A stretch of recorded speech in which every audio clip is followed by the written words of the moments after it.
Hey everybody, welcome back to another episode of Developing a Proper Worldview. This is episode number 97. We're in section 6 of our series, which we've titled New World Order, which is kind of a misnomer because the entire series is about the New World Order. But we looked at as always, I just want to preface this by saying, if you happen to be catching this video randomly or you're new to the channel, please watch these videos in order. Don't just jump in right here. There's a sequential order to these. They're done purposefully. We're trying to help develop that worldview, and it's done piecemeal. You have to lay the foundations and then build upon it. So in section 1, we laid that foundation with the gospel, because the issues that we're looking into are spiritual issues. This global geopolitical conspiracy is rooted in the prophecies of Scripture. This is God's plan for the world. The one world government, the mark of the beast system, persecution of the saints, the decline in morality, the perilous times we're coming into. It all is leading to the culmination, which is the return of Jesus Christ and the establishment of his kingdom. And so, in order to properly understand what's going on in the world, you have to have spiritual ears. You have to be born again. You cannot understand spiritual matters without spiritual ears. And again, these events that we're looking into, although they're physical and political, economic issues, they're rooted in spiritual foundations. So you must be born again. You have to have the Holy Spirit in you, giving you discernment to properly understand what's going on. So we laid that foundation in section 1. In section 2, we got into the whole creation evolution debate, if you want to call it that. Evolution is a pseudoscience. Creation is the truth. And we wanted to show that, to show you how the devil deceives at a foundational level, how he deceives almost from birth, from the moment you start going to school and you hear about millions of years ago. It's all to discredit the scriptures. It's all to give people an intellectual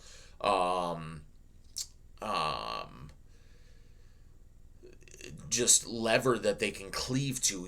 It's a deception that people are allowed to process intellectually and deceive themselves, even though internally in their conscience they know the truth.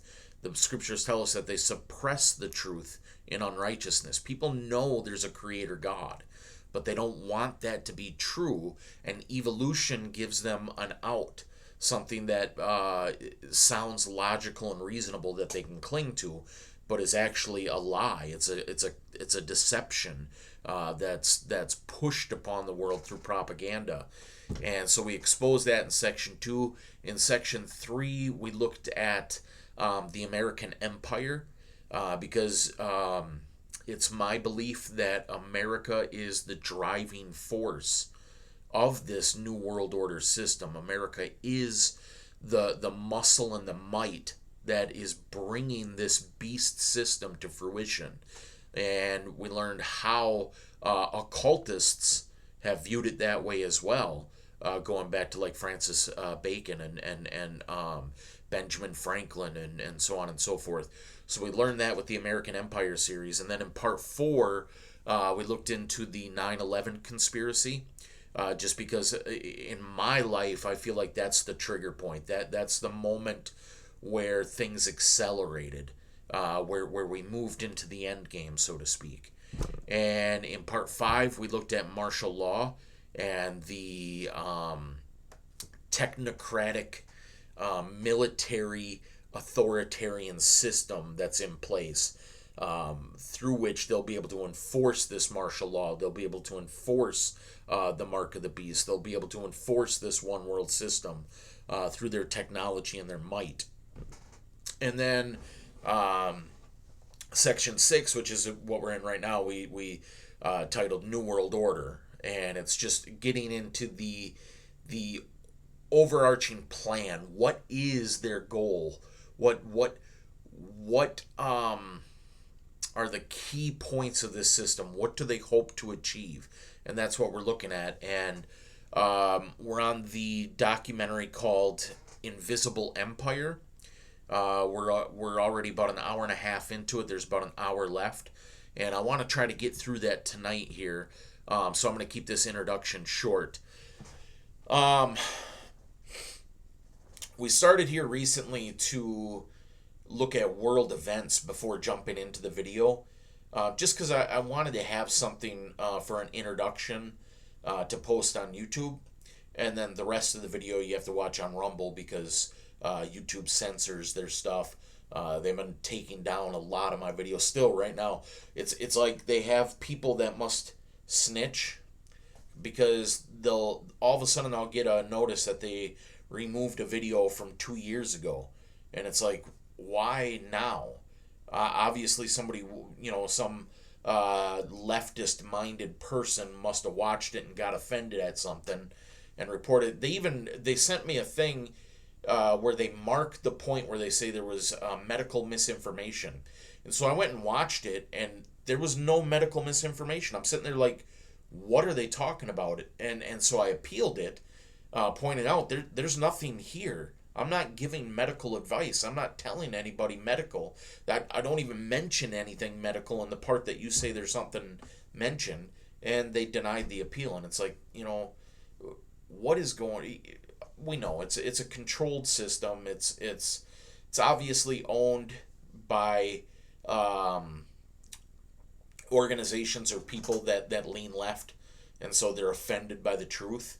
But that's you got to go to Rumble to watch the full video. Rumble is still a free speech platform, so the videos are posted there. We ought to be supporting them anyways. It's a free program, just like YouTube, but it's free speech. So, for the introduction here, I was trying to think, like, there's not really anything new going on in the world. We're still in the political season, so all the New World Order news is about the election. And the scriptures tell us that in the last days there will be perilous times. And it certainly seems like we are and have been living in those perilous times. I don't really know what's going to happen with this election.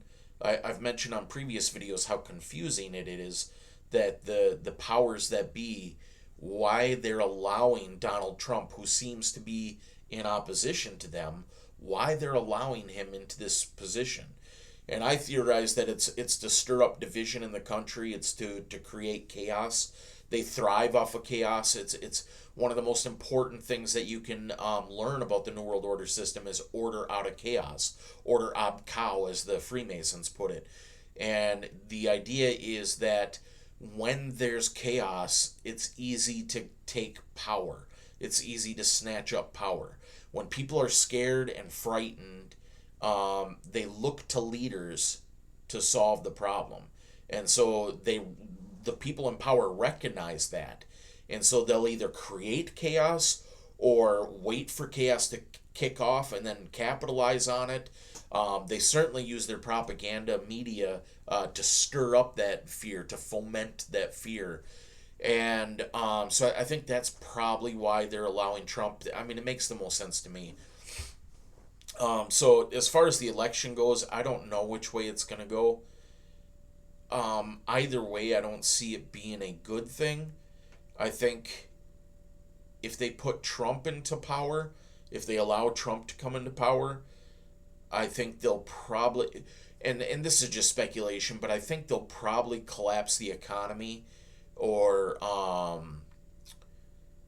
that's the most likely scenario. They're just going to create some sort of chaotic situation in the country that they can then blame Trump and his supporters for, to further divide. They're also going to use their leftist organizations to probably riot and just they talk about January 6th being such a tragic thing. I would imagine that if Trump wins, the left is going to do far worse than that. I mean, during the BLM riots, the George Floyd stuff, they were burning cities to the ground. So I imagine something like that is probably going to occur. Um, and then an economic collapse or something chaotic that they can blame Trump and his supporters for and just further divide us.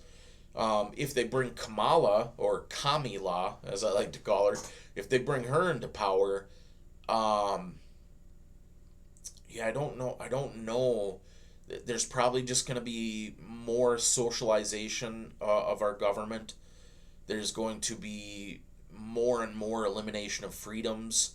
We're probably going to end up at war with Russia or Iran or something like that, which could very easily lead into World War. Um, so who knows? I don't know. Um, it's as Alex Jones often says, we don't know exactly what they're planning. We just know their blueprint.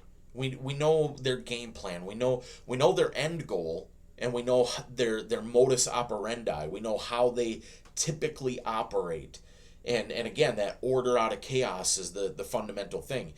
With that philosophy, they don't really care who's in power. Because presidents and Congress, they don't really do anything. There's powers above them that dictate that control. And in whoever they have in these positions of power, it doesn't really matter because they can still stir up various forms of chaos in society and bring about authoritarianism through that.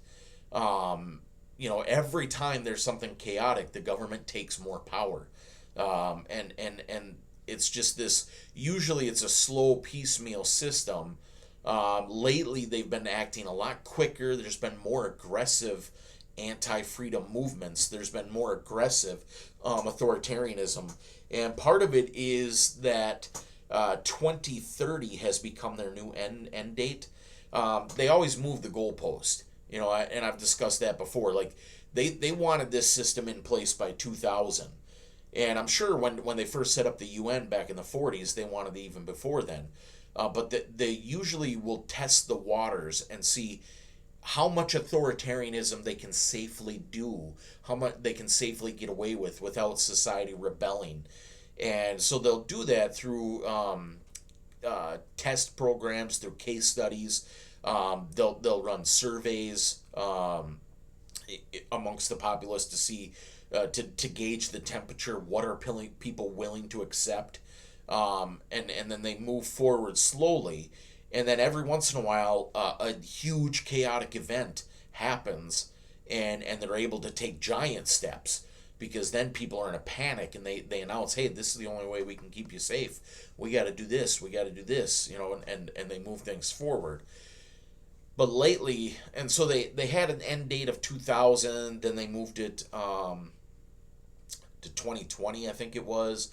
Now it's 2030, and it seems a little bit different now because it seems like since 2018 and the events that kicked off, you know what I'm talking about. I can't mention it. YouTube will ban it. But it seems like since then they haven't slowed down. They've just been continually pressing forward, and so I would imagine that's going to continue. And it just feels like they've determined, okay, we've got everything in place we need in place. We're going to make this happen. And 2030 is their date. And so who knows what kind of chaos they're going to introduce between now and then. But so no matter who wins this election, I don't see it being good for America. Certainly, if Trump were actually able to do what he says he wants to do, if he was able to actually fulfill his rhetoric, if he was able to close the border, to do mass deportations of illegal immigrants, if he was able to fix the economy, which is something he probably can do. It's one of the few things where a president does have power. They do have some ability to manipulate the economy. I could see him ending the conflicts with Ukraine and Russia. Um, Maybe Israel and Palestine. That one's a little bit less likely. I think he'd fix Russia, Ukraine like that. Um, but we'll see. You know, it's we don't put our trust and faith in kings and rulers, in policies. We don't belong to this world. We're aliens, pilgrims, and strangers in this world. Our kingdom is a spiritual kingdom. And we realize that we're not wrestling against flesh and blood, but against principalities and powers. And so we trust God. We move forward, and regardless of what happens, God's will is going to be done. His will is going to be accomplished. It certainly would be nice for us to have a little bit more comfort, a little bit more ease. You know, the scriptures tell us to pray for those in authority so that we can live quiet, peaceable lives. And it certainly seems like for Christians, for people who love freedoms, and again, as a Christian, we want the freedom to proclaim the gospel. We want the freedom to attend church services. We want the freedom to evangelize. That is vital, and we're going to do it regardless. You know, it would just be nice if we could continue to do it without arrest, without torture, without death, like it is in some countries. But we'll do it anyways. But that's what we're praying for, and it certainly seems like Trump is the one more likely to provide that for us. He's the one more likely to provide us a peaceable, quiet life. The immorality of the left is just so blatantly anti-Christ. It's so blatantly opposed to the Judeo-Christian ethic that they are much more likely to silence us, to censor us, to tell us that what we do is hate speech and we're criminals for simply proclaiming the gospel. That's much more likely to come from that side. So. But anyways, that's what I got for an introduction. I want to jump into this video. We got an hour, so I do want to try to get through it here tonight. Yeah, so if you're watching this on YouTube, the link for Rumble will be down in the description. Click on that, and that's where you'll be able to watch the rest of the video. All right, so without further ado, let's jump into it.